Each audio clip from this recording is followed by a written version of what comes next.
చెప్తూ ఒక మాట అన్నాడు, ఈ రాష్ట్రం పిచ్చోడి చేతిలో రాయిలాగా మారిపోయింది.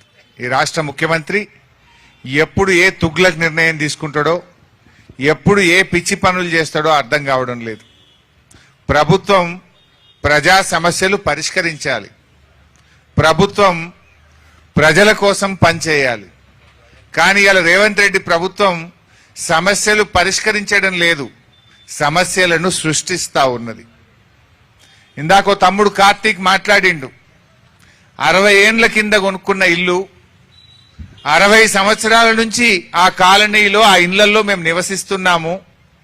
ఆ డిఫెన్స్ కాలనీలో ఈరోజు ఇల్లు అమ్ముకోవడానికి పోతే మీది నిషేధిత జాబితాలో పెట్టిండ్రు అంటే మేము ఎక్కడికి పోవాలి అంటున్నాడు కార్తీక్. ఇది ఒక కార్తీక్ సమస్య కాదు, హైదరాబాద్లోని లక్షలాది కుటుంబాల సమస్య. రాత్రికి రాత్రి కాలనీలు సర్వే నంబర్లు మొత్తం లేఅవుట్లు, హెచ్ఎండిఏ అమ్మిన భూములు, హుడా అమ్మిన భూములు, యాక్షన్లో ప్రభుత్వం అమ్మితే కొనుక్కున్న భూములన్నీ కూడా 22A కింద నిషేధిత జాబితాలో పెడితే ఆ ప్రజలు ఏం కావాలి? కార్తీక్ ఏమన్నాడు, సబ్ రిజిస్ట్రార్ దగ్గరికి పోతే ఎంఆర్ఓ దగ్గరికి పోమంటుండు, ఎంఆర్ఓ దగ్గరికి పోతే ఆర్డీఓ గారి దగ్గరికి పో అంటుండు, ఆర్డీఓ దగ్గరికి పోతే కలెక్టర్ గారి దగ్గరికి పో అంటుండు, కలెక్టర్ గారిని కలిస్తే ఇది యుఎల్సి సమస్య, యుఎల్సి ఆఫీస్కు పో అంటున్నారు. అంటే ప్రజలు ఎందుకు తిరగాలి? మీరు చేసిన తప్పులకు శిక్ష ప్రజలకెందుకు అని ఈరోజు బీఆర్ఎస్ పార్టీ ప్రశ్నిస్తా ఉంది. తప్పు మీది, ప్రజలకెందుకు శిక్ష? ఎందుకు పెట్టినారు ఈ భూములు? ఎవరు పెట్టమన్నారు? 2008లో ఆనాటి కాంగ్రెస్ ప్రభుత్వం యుఎల్సి రద్దు చేసింది. యుఎల్సి రద్దయిన తర్వాత ఆ భూములన్నీ పట్టా భూములుగా మారినాయి, లేఅవుట్లు అయినాయి, ప్రజలు ఇల్లు కట్టుకున్నారు, అపార్ట్మెంట్లు కొనుక్కున్నారు, ప్రజలు అక్కడ నివసిస్తున్నారు.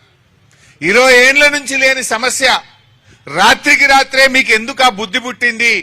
ఆ యుఎల్సిలో పరిష్కారమైన భూములన్నీ కూడా ఎందుకు నిషేధిత జాబితాలో పెట్టారు అని ఈరోజు మేము అడుగుతా ఉన్నాం.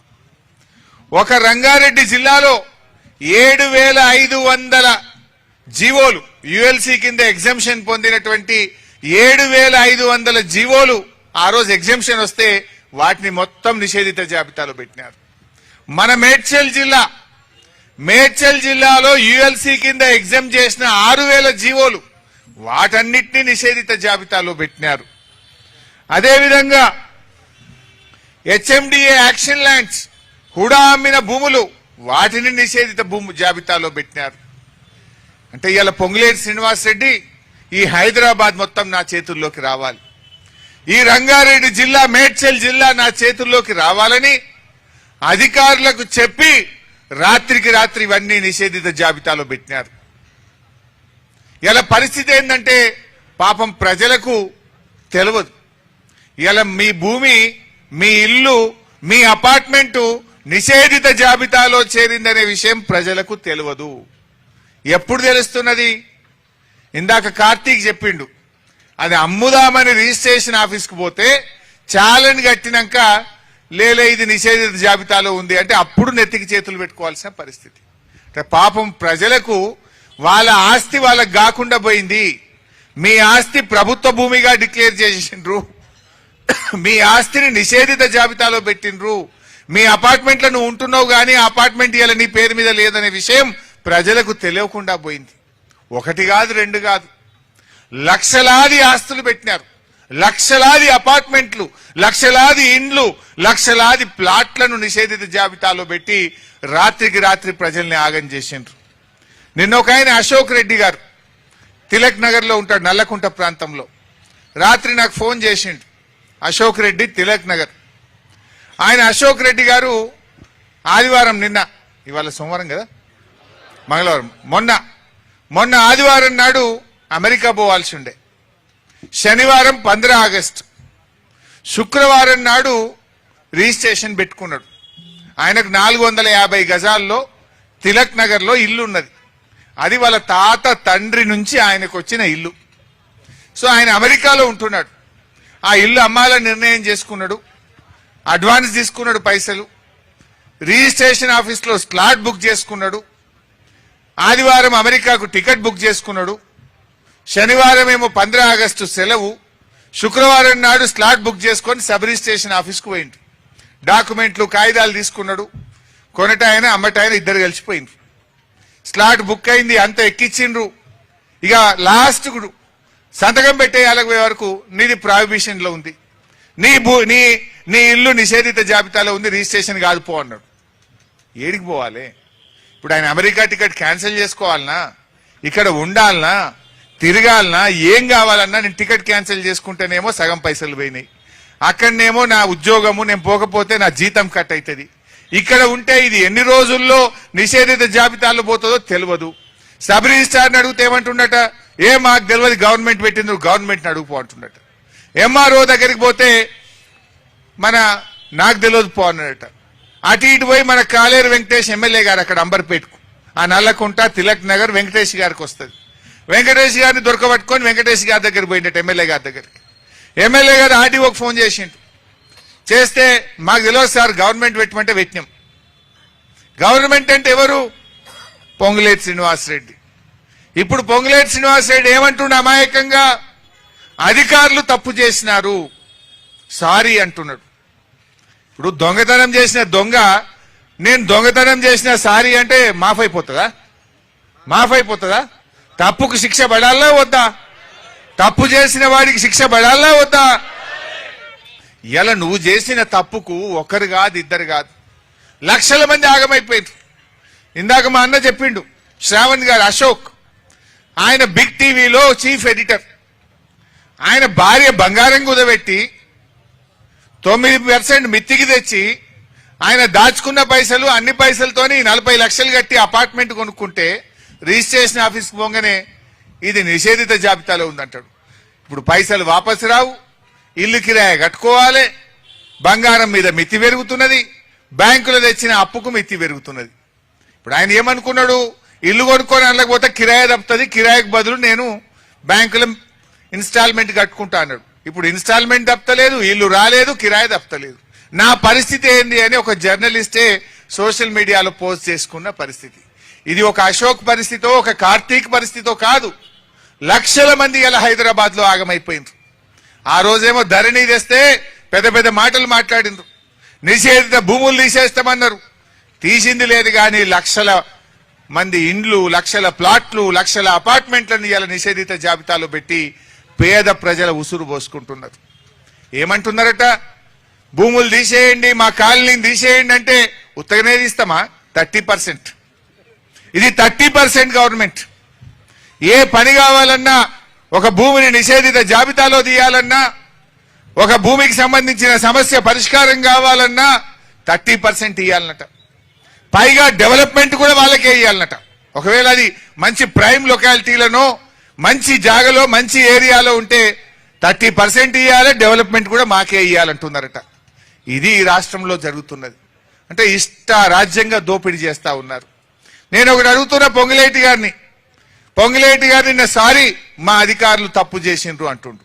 అసలు పెట్టిందెవడు? ఈ భూములను నిషేధిత జాబితాలో పెట్టమని చెప్పిందెవడో తేలాల్సినటువంటి అవసరం ఉంది. అంటే నీ ఇష్టం వచ్చినప్పుడు పెడతావు, ప్రజలు తిరగబడితే తీసేస్తా అంటవా? అసలు ఈ ట్రామాకు, ఈ ఇబ్బందులకు, ప్రజల ఈ కష్టానికి బాధ్యుడెవడో తేలాలనా వద్దా? ఇప్పుడు నువ్వు అధికారులు అని అధికారుల పేరు చెప్పి తప్పించుకుంటావా? నువ్వే కదా పెట్టుబడినది. ఇప్పుడు కుక్క తోకని ఆడిస్తుందా, తోక కుక్కని ఆడిస్తుందా? పొంగులేటి చెప్తేనే అధికారులు పెట్టినారు, నువ్వు చెప్తేనే అధికారులు పెట్టినారు. ఒకవేళ అధికారులే తప్పైతే ఏ అధికారి చెప్పిండో తేల్చు, ఆ అధికారి మీద చర్యలు తీసుకో. లేదు, ఇది నువ్వే చెప్తే నైతిక బాధ్యత వహించి పొంగులేటి గారు రాజీనామా చేయాలని చెప్పి నేను డిమాండ్ చేస్తా ఉన్నా. ఇలా ఎందుకంటే ఒకరి సమస్య, ఇద్దరి సమస్య కాదు, రాష్ట్రంలో లక్షలాది మంది ప్రజల సమస్య. ప్రజలు ఎన్ని ఇబ్బందులు ఎదుర్కొంటున్నారు. ఆ ప్రజలు ఇలా బ్యాంకులలో అప్పులు తెచ్చి వడ్డీలు కట్టలేక, భూములు ఆఫీసుల చుట్టూ తిరగలేక, లంచాలు ఇవ్వలేక, విదేశీ పర్యటనలు పోలేక, పిల్లల పెళ్లిళ్ళు ఆగిపోయి దవాఖానకో ఆసుపత్రి ఖర్చుల కోసమో చిన్న ప్లాట్ అమ్ముకుందామంటే అమ్ముకోలేక ఆ ప్రాణాలు పోతున్న వారి పరిస్థితి ఏంది? పిల్లల పెళ్లిళ్ళు ఆగమైతున్న వాళ్ళ పరిస్థితి ఏంది? విదేశాల్లో ఉన్న వాళ్ళ పరిస్థితి ఏంది? నిద్రలేని రాత్రులు గడుపుతున్న ఆ ప్రజల పరిస్థితి ఏంది? దానికి సమాధానం చెప్పాలి కదా. ఇవాళ ఎట్లా తయారైపోయిందంటే ఏదన్నంటే అధికారుల మీద నెట్టేస్తున్నారు. కళ్యాణ లక్ష్మి పథకం ఆనాడు కేసీఆర్ గారు పేదింటి ఆడపిల్ల పెళ్లికి 1,116 రూపాయలు ఇచ్చే పథకం తెచ్చిండు. బిడ్డ కాన్పుకు పోతే కేసీఆర్ కిట్ అనే పథకం తెచ్చిండు. ఇలా ఆ పథకాన్ని ఆగం చేస్తున్నారు. మొన్న హైకోర్టులో ఎవరో కేసేస్తే హైకోర్టు నెల రోజులు టైం ఇచ్చింది గవర్నమెంట్ కు. కళ్యాణ లక్ష్మి పథకం మీద మీ ప్రభుత్వం యొక్క ఆలోచన ఏందో చెప్పండి అని అడిగింది. నెల రోజులు టైం ఇచ్చినా ప్రభుత్వం కౌంటర్ వేయకపోతే ఇవాళ కళ్యాణ లక్ష్మి పథకం ఆగిపోయింది. స్టే వచ్చింది. ఒకటా రెండా? ఆనాడు కేసీఆర్ గారు 14,50,000 పేదింటి ఆడపిల్లల పెళ్లిళ్లు చేసినాడు. 14,50,000 పెళ్లిళ్లకు కేసీఆర్ గారు సాయం చేసినారు. అంత మంచి పథకం ఇవాళ కాంగ్రెస్ వాళ్ళు ఆగం చేసిండ్రు. ఆ రోజు ఎలక్షన్ల ముందు ఏం చెప్పిండ్రు? తులం బంగారం ఇస్తాం. కేసీఆర్ 1,00,000 ఇచ్చిండు, మేం తులం కల్పిస్తాం, 1,00,000 ప్లస్ తులం బంగారం అన్నారు. తులం దేవుడెరుగు ఉన్న 1,00,000 కేసరి పెట్టిండ్రు. ఉన్న 1,00,000 ఆగం పట్టిండ్రు. ఇంత కళ్యాణ లక్ష్మి ఆగిపోయే పరిస్థితి వచ్చింది. కేసీఆర్ కిట్ అయితే బంద్ అయిపోయింది. ఇంత కళ్యాణ లక్ష్మిని కూడా ఆగం చేస్తారట. ఇది ఒక పథకం ప్రకారంగా జరుగుతున్న కుట్ర. పోయిన సంవత్సరం 800 కోట్లే ఇచ్చిండ్రు కళ్యాణ లక్ష్మికి. ఆనాడు కేసీఆర్ గారు ఉన్నప్పుడు ఒక్కొక్క ఏడాదికి కళ్యాణ లక్ష్మి షాదీ ముబారక్ కు 2,600 కోట్ల రూపాయలు ఇచ్చేది. 2,600 కోట్లు కేసీఆర్ గారు ఇస్తే వీళ్ళు ఉత్త 800 కోట్లు ఇచ్చిండ్రు. అంటేనే మీరు కళ్యాణ లక్ష్మి పథకాన్ని నీరు గారుస్తున్నారు. ఇప్పుడు రోజు రోజుకు జనం పెరుగుతారు, పెళ్లిళ్ళు పెరుగుతాయి. పెళ్లిళ్ళు పెరిగితే మరి ఖర్చు పెరగాలి, పెళ్లిళ్ళు అయ్యే వాళ్ళ సంఖ్య పెరగాలి. 2,600కి 800 కోట్లకు వచ్చిందంటేనే మీరు ఆ పథకాన్ని ఆగం పట్టిండ్రు. ఇప్పుడు ఆ కళ్యాణ లక్ష్మి ఏమైపోయిందంటే సంతాన లక్ష్మి అయిపోయింది. పెళ్లికి అందుతలేవు పైసలు, పిల్లలు పుట్టినాక వస్తున్నాయి. 21 దినానికి వస్తున్నాయి. నిన్న ఒక ఆయన చెప్తుండే, భాస్కర్ రావు గారని మిర్యాలగూడ ఎక్స్ఎమ్మెల్యే, 2 పిల్లలు పుట్టినాక వచ్చినాయి మా దగ్గర అంటుండు. 2వ పిల్ల పుట్టినాక కళ్యాణ లక్ష్మి చెక్ వచ్చిందట. ఇట్లా అయిపోయింది ఈరోజు రాష్ట్రం. దాన్ని అసలు విషయం నేను చెప్పాలనుకున్నది ఏంటంటే, కళ్యాణ లక్ష్మిని ఆగం చేసిందే గవర్నమెంట్. నిన్న పొన్నం ప్రభాకర్ గారు, లక్ష్మణ్ గారు మంత్రులు ప్రెస్ మీట్ పెట్టి, లేదా ఇది గవర్నమెంట్ తప్పు కాదు, ఆఫీసర్ల తప్పు, ఆఫీసర్ల తప్పు, తప్పులు మీ బదనాం ఆఫీసర్ల మీద వేస్తుంది. ఇవాళ ప్రాహిబిషన్ 22A లక్షల భూములు పెడతాడు, పొంగిలేటంటే ఇది తప్పు నాది కాదు, ఆఫీసర్ల తప్పు. అంటే ఒప్పు అయితే మీది, తప్పు అయితే ఆఫీసర్లదా? మంచి అయితే మీరేసుకుంటారు బుట్టలా? మీరు చేసిన తప్పులకు అధికారులను బలి చేస్తారా? ఒకవేళ అధికారులదే తప్పు అయితే యాక్షన్ తీసుకోండి. ఏ అధికారి తప్పు చేస్తే అధికారి మీద చర్య తీసుకోండి. తీసుకోరు. ఎందుకంటే తప్పు అధికారులది కాదు, తప్పు పాలకులది, ప్రభుత్వానికి. కనుకనే ఉత్త నోటి మాటలతో ఇలా దులుపుకునే ప్రయత్నం చేస్తున్నారు. నేను ఇంకో మాట అడుగుతా. పొంగులేటి గారు ఏమంటున్నారు? మేం భూములన్నీ తీసేస్తాం, ఏదో నిషేధిత భూముల అధికారులు పెట్టిండ్రు, తప్పైంది, సారీ, మేం తీసేస్తాం, మీరు దరఖాస్తు పెట్టుకోండి అంటుండ్రు. అంటే నువ్వు తప్పు చేస్తావు, ప్రజలు ఆఫీసుల చుట్టూ తిరగాలనా? దరఖాస్తులు పెట్టుకొని తిరగాలనా? ఇప్పుడు కార్తీక్ ఏమన్నాడు?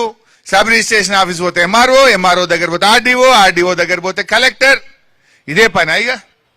ఇప్పుడు ఏ భూములు నిషేధిత జాబితాలో పెట్టినరో మీరే కదా పెట్టింది. పెట్టినోళ్ళు సీదా తీసేయచ్చు కదా, దరఖాస్తులు ఎందుకు? అంటే దరఖాస్తులు పెడితే దాని మీద ఫోన్ నంబర్ ఉంటే ఫోన్ చేసి 30% అడుగుతారా? పలానోళ్ళని కలుగునని చెప్తారా? దరఖాస్తులు ఎందుకు? ప్రజలు తిరుగుడెందుకు ఆఫీసుల చుట్టూ? పెట్టినోని నువ్వే, తీయాల్సిన బాధ్యత కూడా నీదే. ఎవరి భూములు మీరు 22A పెట్టినరో మీకు తెలియదా? మరి పెట్టి ఎట్లా పెట్టినరో అట్లా తీయరాదా? కాగితాలు పెట్టుండ్రి, దరఖాస్తులు పెట్టుండ్రి, టోల్ ఫ్రీకి ఫోన్ చేయండి. ఆ టోల్ ఫ్రీ సంగతి ఇప్పుడు తమ్ముడు చెప్పిండు, మహేందరా శివ చెప్పిండు. నీ ఇలా పొద్దున కూడా మా ఎరోల సీన్ ఫోన్ కలుపుతుండే నాకు రాంగ కార్లు, అన్న నిన్నటి నుంచి కొడుతున్నానే, ఇది ఎప్పుడు చేసినా call is busy please wait, call is busy please wait. నిన్న రాత్రి 6 నుంచి కొడుతున్నా, ఇప్పటికీ కాల్ వెయిటింగే ఉన్నది. అంటే దొంగ నంబర్ పెట్టిరు. అది టోల్ ఫ్రీ కాదు, అది ఉత్తదే. టోల్ ఫ్రీ కాదు, అది ఆ నంబర్ పనే చేస్తలేదు. అంటే మీ పని ఎట్లున్నదో అర్థమవుతున్నది. టోల్ ఫ్రీ నంబర్ పెట్టి ఎత్తాలనా వద్దా, రాసుకోవాలనా వద్దా? రాత్రి నుంచి పొద్దుగాల దాకా ఇప్పుడు కూడా బాబు మన ముందు ఫోన్లో కొట్టి చూపించిండు, నంబర్ ఈజ్ బిజీ అంటుంది. అంటే ఎంత దగా ప్రభుత్వం మీరు ఆలోచించండి.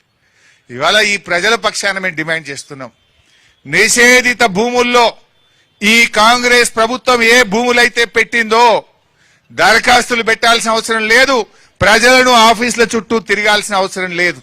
మీరే పెట్టిండ్రు, తక్షణమే ఆ భూములన్నీ కూడా నిషేధిత జాబితా నుంచి తొలగించాలని చెప్పి ఈరోజు మేము డిమాండ్ చేస్తా ఉన్నాం. నేను అడుగుతున్నా, రేవంత్ రెడ్డిలు కూడా నిషేధిత జాబితాలకు వచ్చింది. ఈ ప్రభుత్వం ఎట్లుందంటే గుడ్డెద్దు చేనులో పడ్డట్టుంది. వీళ్ళు సర్కారు నడుపుతలేరు, సర్కస్ నడుపుతున్నారు వీళ్ళు.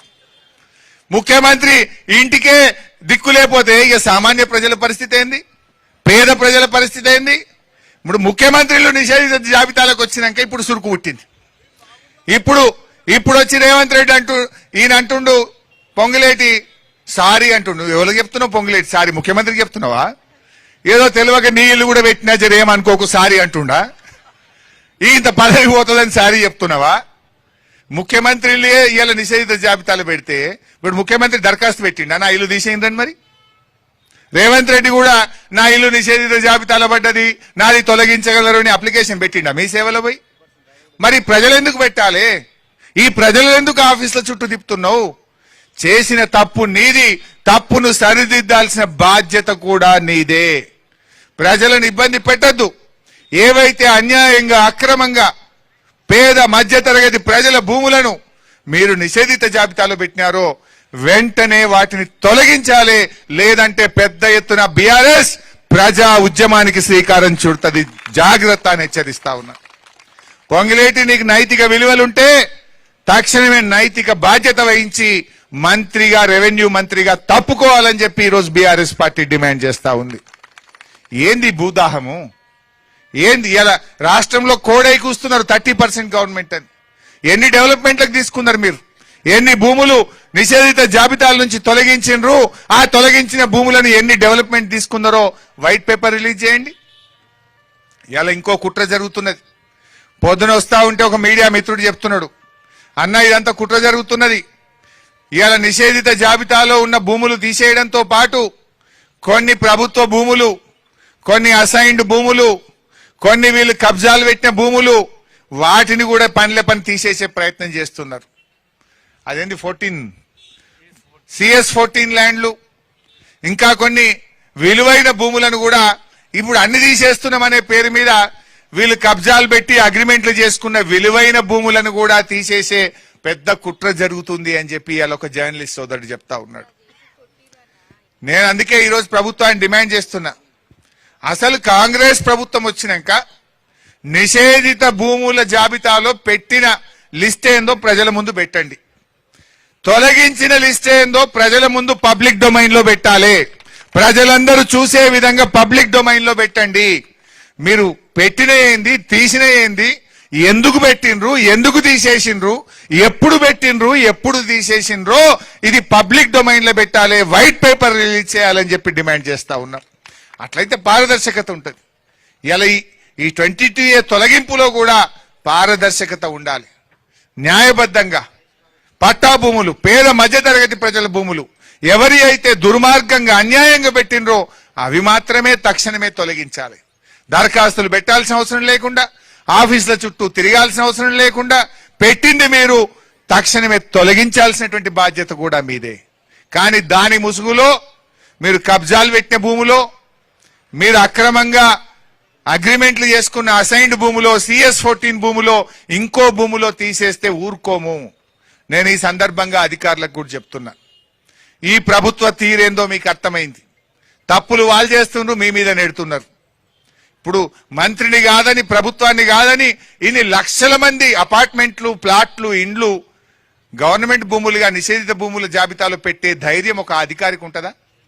ఒక్క MROనా, ఒక్క కలెక్టరా ఇది చేసింది? రాష్ట్రమంతా జరిగింది కదా. అందరు కలెక్టర్లు పెట్టిండ్రు, అందరు MROలు పెట్టిండ్రు అంటే అందరు కూడా బల్కొని అయితే చేయరు కదా. ప్రభుత్వం చెప్తేనే చేస్తారు. It is not one collector, it is not one tahsildar, it is not one RDO. Whole state, రాష్ట్రమంతా నిషేధిత జాబితాలో పెట్టిందంటే ఇది మంత్రి గారి నిర్ణయం, ఇది ప్రభుత్వ నిర్ణయం కనుకనే రాష్ట్రం అంతా అమలైంది. ఒకవేళ అధికారి తప్పైతే ఒక కలెక్టరో, ఒక జిల్లానో, ఒక ఎంఆర్ఓనో, ఒక ఆర్డీఓ జరగాలి. రాష్ట్రమంతా జరిగిందంటే ఇది ప్రభుత్వ నిర్ణయం గనుక, ఇది మంత్రి గారి నిర్ణయం గనుక రేవంత్ రెడ్డి తక్షణమే ఆ మంత్రిని డిస్మిస్ చేయాలి, ఆ మంత్రి మీద రేవంత్ రెడ్డి చర్య తీసుకోవాలని చెప్పి డిమాండ్ చేస్తా ఉన్నా. లేదంటే నువ్వు కూడా ఇలా భాగమే రేవంత్ రెడ్డి. లేదా మంత్రి మీద నువ్వు చర్య తీసుకోలేదంటే మీరు ఇద్దరు కలిసి చేసినట్టే లెక్క. మీరు ఇద్దరు కలిసే పేద ప్రజల ఆస్తులు కొల్లగొట్టడానికి చేసిన కుట్రగా ప్రజలు భావించాల్సి ఉంటుంది.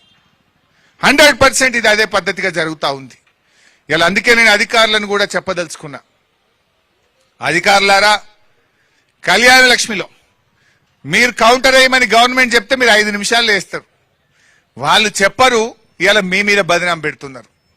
ఇలా భూములు నిషేధిత జాబితాలో పెట్టించింది వాళ్ళు, తప్పు చేసింది అధికారులు అని మీ మీద నెడతా ఉన్నారు. అందుకే నేను మీకు చెప్తా ఉన్నా, అధికారులకు దయచేసి పారదర్శకంగా పనిచేయండి, నిజాయితీగా పనిచేయండి, న్యాయబద్ధంగా పనిచేయండి, చట్టబద్ధంగా పనిచేయండి. కానీ అడ్డమైన తప్పులు చేయిస్తే మీరు ఇరుక్కుంటారు, జాగ్రత్త అని చెప్పి కూడా ఈరోజు అధికారులకు నేను చెప్పదలుచుకున్నా. రేపు 2 ఏళ్ల తర్వాత గ్యారంటీగా బీఆర్ఎస్ ప్రభుత్వం వస్తుంది. ఈ అక్రమాల మీద, ఈ తప్పిదాల మీద రేపు గ్యారంటీగా విచారణ జరుపుతాం, ఎంక్వైరీ చేస్తాం. తప్పు చేసిన వాళ్ళను కటకటాల వెనుక పెట్టేది ఖాయమని చెప్పి కూడా హెచ్చరిస్తా ఉన్నా. అందుకే అధికారులారా, మీరు ఇరుక్కోకండి అనవసరంగా. మీరు వాళ్ళేంది నోటి మాట చెప్తారు, కాయిదాల మీద మీరు ఇరుకుతారు. చెప్పుడు వాళ్ళదైతుంది, ఇరుకుడు మీ వంత అవుతుంది. అఫ్ కోర్స్ రేపు వాళ్ళని కూడా తెస్తాం, అంతిమంగా వాళ్ళు కూడా వస్తారు. కానీ అనవసరంగా వాళ్ళ తప్పులకు మీరు బలి కావద్దు. వాళ్ళు చేసే తప్పుడు పనులకు, వాళ్ళ అవినీతికి అధికారులారా మీరు బలి కావద్దు. దయచేసి అధికారులు జాగ్రత్తగా ఉండండి అని నేను కోరుకుంటా ఉన్నా. ఎందుకంటే మీరు అనవసరంగా నష్టపోవద్దు. చెప్పండి ముక్కుసూటిగా, ఈడ కాకపోతే ఇంకొక ఉద్యోగం చేయొచ్చు, ఇది చట్ట వ్యతిరేకం, ఇది మేము చెయ్యము అని చెప్పండి. కానీ మీరు ఇష్టం ఉన్నట్టుగా వాళ్ళు చెప్పినట్టు చేస్తే రేపు శిక్ష మీరు అనుభవించాల్సి వస్తుంది, రేపు మీరు బలైపోతారు. జాగ్రత్త అని చెప్పి కూడా నేను ఈ సందర్భంగా అధికారులందరినీ కూడా హెచ్చరిస్తా ఉన్నా. ఈరోజు రాష్ట్రంలో అనేక అంశాలు ఉన్నాయి. కానీ ఇదేంటంటే ఇల్లు అనేది సెంటిమెంట్తో కూడుకున్నది. ఇల్లు అనేది ఒక జీవితకాలపు కళ. రూపాయి కూడబెట్టుకొని ఇల్లు కట్టుకుంటారు. రూపాయి కూడబెట్టుకొని చిట్టీలేసి తమ జీతంలో నెల నెల ఆదా చేసుకొని ఒక ప్లాట్ కొనుక్కుంటారు. చచ్చిపోయే నాటికి సొంత ఇంట్లో చచ్చిపోవాలి. ఎన్నటికైనా ఒక సొంత ఇల్లు ఉండాలని ఇది పేద మధ్యతరగతి ప్రజల కళ, ఆకాంక్ష. అటువంటిది వాళ్ళ జీవితకాలపు కష్టాన్ని ఒక పెన్నుపోటుతో, మీ అత్యాశతో, మీ పర్సంటేజీల కోసం ఇలా భూములను నిషేధిత జాబితాలో పెడితే ఆ కుటుంబాలు పడే బాధ ఎంత, ఆ కుటుంబాల్లో ఉండే ట్రామా ఎంత, వాళ్ళు పడేటువంటి కష్టానికి ఎవరు జవాబుదారి వహిస్తారు అని చెప్పి నేను ప్రశ్నిస్తా ఉన్నా. ముఖ్యంగా ఇది ఎక్కడ జరిగింది ఎక్కువ? హైదరాబాద్, రంగారెడ్డి, మేడ్చల్ జిల్లాలో ఎక్కువ జరిగింది. ఇవాళ పొంగులేటి శ్రీనివాసరెడ్డి ఈ మొత్తం జిల్లాలు నా చేతుల్లోకి రావాలి, అందరూ నా చుట్టూ తిరగాలి, నేను ఈ విలువైన భూముల్లో పర్సంటేజీలు కొట్టాలని ఒక పథకంతో, ఒక కుట్రతోనే ఈ భూములన్నీ నిషేధిత జాబితాలో పెట్టినటువంటి పరిస్థితి. అందువల్ల ఇలా ఇది కేవలం శాంపుల్. ఇక్కడ ఇంతమంది కాలనీ వాళ్ళు వచ్చిండ్రు, వాళ్ళ పార్టీకి సంబంధం లేదు. అనేక మంది ఎఫెక్టెడ్ పార్టీలు ఇక్కడికి వచ్చినారు. మా రాజశేఖర రెడ్డి ఎమ్మెల్యే గారు, అన్నా మా దగ్గర కాలనీలు ఇబ్బంది పడుతున్నారు, ప్రజలు ఇబ్బంది పడుతున్నారు, దయచేసి మీరు రావాలి, ప్రభుత్వం మీద ఒత్తిడి పెంచితే ఈ ప్రజలకు భరోసా దొరుకుతుంది, ఒక నమ్మకం దొరుకుతుంది, ఒక ధైర్యం దొరుకుతుంది అని చెప్తా ఉన్నారు. ఎవరు కూడా భయపడొద్దు. రేపు ఎప్పుడు అసెంబ్లీ పెట్టినా కూడా ఈ నిషేధిత జాబితాలో పెట్టిన భూములన్నీ తొలగించేదాకా, పేద మధ్యతరగతి ప్రజల కష్టాలు తొలగేదాకా బీఆర్ఎస్ మీకు అండగా ఉంటుంది. అరే మొత్తం సరూర్ నగర్ పెట్టేసిందట, కూకట్పల్లి ఏరియా పెట్టేసిందట, బంజారా హిల్స్ పెట్టేసిండ్రు, జూబ్లీ హిల్స్ పెట్టేసిండ్రు, అంబర్పేట పెట్టేసిండ్రు, ఎక్కడ ఉప్పల్ ఏరియాలో పెట్టేసిండ్రు. ఈ ఏరియా ఆ ఏరియా లేదు, ఏది పట్టది పిచ్చోని చేతులెక్క రాయిపోయింది. ఒక మల్కాజ్గిరిలో 30,000 ఇండ్లు పెట్టిండట, 30,000 ప్రాపర్టీలు నిషేధిత జాబితాలో పెట్టిండ్రు. అంటే 30,000 కుటుంబాలు ఆగమైనట్టే కదా. అయితే ఇక్కడ జోక్ ఏంటంటే పాపం 30,000 మందికి తెలియదు. ఎవరన్నా అమ్ముతేనో, ఎవరైనా భూమిని బ్యాంకులో కుదవెట్టడానికి పోతేనే వాళ్ళకి తెలుస్తుంది వాళ్ళ భూమి వాళ్ళది కాకుండా అయిపోయింది, ఇది నిషేధిత జాబితాలో పెట్టిండ్రని. పాపం వాళ్ళు భరోసాతో ఉన్నారు. రిజిస్ట్రేషన్ చేసుకున్నా, ఫీజు కట్టిన గవర్నమెంట్ కు, నా దగ్గర లింక్ డాక్యుమెంట్ ఉంది, ఇది నాదే అనుకుంటున్నారు. కానీ ఈ గవర్నమెంట్ దాన్ని మీ భూమిని మీకు కాకుండా చేసింది, మీ ప్లాట్ మీకు కాకుండా చేసింది, మీ అపార్ట్మెంట్ నీది కాకుండా రాసేసుకున్నారు. అందుకే ఈ ప్రభుత్వానికి కూడా మనం చెప్పాల్సింది ఒకటే, మిస్టర్ రేవంత్ రెడ్డి, ప్రజల ఆస్తులపై నీ ఇష్టమున్నట్టు పెత్తనం చేస్తే ఈ ప్రజలందరూ కలిసి నీ ప్రభుత్వాన్ని పాతర పెడతారు, జాగ్రత్త అని చెప్పి నేను హెచ్చరిస్తా ఉన్నా. సో మిత్రులారా, డెఫినెట్ గా బీఆర్ఎస్ మీ వెనుక ఉంటది. మీ సమస్య పరిష్కారం అయ్యేదాకా పోరాటం చేస్తాం. రేపు అసెంబ్లీలో కూడా అసెంబ్లీని స్తంభింపజేసైనా, ఈ ప్రభుత్వం మెడలు వంచైనా సరే ఈ నిషేధిత భూముల జాబితాను పూర్తిగా తొలగించేదాకా కూడా ఈ రాష్ట్రంలో నష్టపోయిన ప్రజల పక్షాన, రైతుల పక్షాన, అందరి పక్షాన కూడా మేము పోరాడతాం. మీకోసం ప్రధాన ప్రతిపక్షంగా కేసీఆర్ గారి నాయకత్వంలో బీఆర్ఎస్ పార్టీ మీకు అండగా ఉంటది. మీరెవ్వరు కూడా అధైర్యపడొద్దు అని చెప్పి మనం చేస్తా ఉన్నా. గవర్నమెంట్ పెట్టిన టోల్ ఫ్రీ నంబర్ పనిచేస్తలేదు, కానీ మీకు జనతా గ్యారేజ్ తలుపులు తెరిచే ఉంటాయి. జనతా గ్యారేజ్ అంటే మీకు తెలుసు, తెలంగాణ భవన్ మూసీలో పేదల ఇండ్లు గులగొడుతుంటే మూసీ ప్రాంత ప్రజలు జనతా గ్యారేజ్ తలుపులు దోసుకొని వచ్చిండ్రు. బీఆర్ఎస్ వాళ్ళకి అండగా ఉన్నది, వాళ్ళని కాపాడుకున్నది. నేను ఈ మల్కాజ్గిరి నుంచి కూడా రంగారెడ్డి, మేడ్చల్, హైదరాబాద్ రాష్ట్ర ప్రజలకు నేను భరోసా ఇస్తా ఉన్నా, అధైర్యపడకండి. మీకోసం జనతా గ్యారేజ్ తలుపులు తెరిచే ఉన్నాయి. ఎవరైనా రావచ్చు. ఎవరికి ఇబ్బంది కలిగినా, ఎవడు మిమ్మల్ని పర్సెంటేజ్ అడిగినా, ఎవడు మిమ్మల్ని భయపెట్టినా, మీ ప్లాట్ ఎవడు కబ్జా పెట్టినా జనతా గ్యారేజ్ మీకోసం రెడీగా ఉన్నది. రండి, మీకు అండగా బీఆర్ఎస్ పార్టీ ఉంటుంది. మిమ్మల్ని మేము కాపాడుకుంటాం. మిమ్మల్ని కాపాడుకునే బాధ్యత బీఆర్ఎస్ పార్టీది. కేసీఆర్ గారు పోరాడి తెలంగాణ తెచ్చిండు. తెలంగాణ ప్రజల కోసం, ఈ రాష్ట్రం కోసం తన ప్రాణాన్ని ఫలంగా పెట్టిన నాయకుడు కేసీఆర్. ఈ రాష్ట్ర ప్రజలకు కష్టం వస్తే, ఈ రాష్ట్రంలో అన్యాయం జరిగితే కేసీఆర్ గారి నాయకత్వంలో యావత్ బీఆర్ఎస్ పార్టీ మీకు అండగా ఉంటది. ధైర్యంగా ఉండండి. ఏ ఇబ్బంది వచ్చినా నేరుగా మా జనతా గ్యారేజ్ కు, తెలంగాణ భవన్ కు రండి, మా దృష్టికి తీసుకురండి. మీకు అండగా ఉంటాం, మిమ్మల్ని కాపాడుకుంటాం. జై తెలంగాణ.